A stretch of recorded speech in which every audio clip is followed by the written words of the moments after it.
आदरणीय फडणवीस साहेब, तसेच आमचे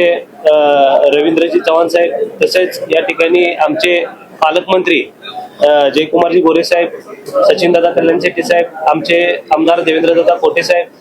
सुभाष बापू साहेब आणि आमचे विजयकुमारजी देशमुख साहेब, आमचे अध्यक्ष आणि तसंच आमचे गटनेते नरेंद्र काळे यांचं सर्वप्रथम सर्व वरिष्ठ पक्षातील सर्व वरिष्ठांचं या ठिकाणी मी आभार व्यक्त करतो. माझ्यासारख्या अशा व्यक्तीला या ठिकाणी महापौर म्हणून या ठिकाणी संधी दिली आणि निश्चित त्या संधीचं या ठिकाणी मी सोनं करण्याचा प्रयत्न करतो. काय विकासाचे मुद्दे जे आहेत आपण सोलापुरात राबवणार आहात, कारण पाणी रस्ते असे अनेक अडचणी जे आहेत सोलापूर शहरात आहेत. सोलापूर शहरवासियांना भारतीय जनता पार्टीवर अतिशय विश्वास टाकून या ठिकाणी बहुमत या ठिकाणी आम्हाला दिलेलं आहे आणि त्या विश्वासाला सार्थ राहून आम्ही आमच्या पाठीमागं आमचे नेतृत्व,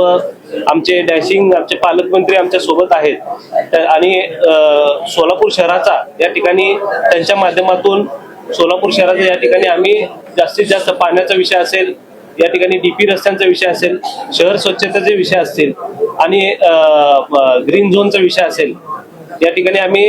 आणि मुबलक पाणी पुरवठा आम्ही कसं हे करू सोलापूरकरांसाठी या ठिकाणी आमचा प्रयत्न राहणार.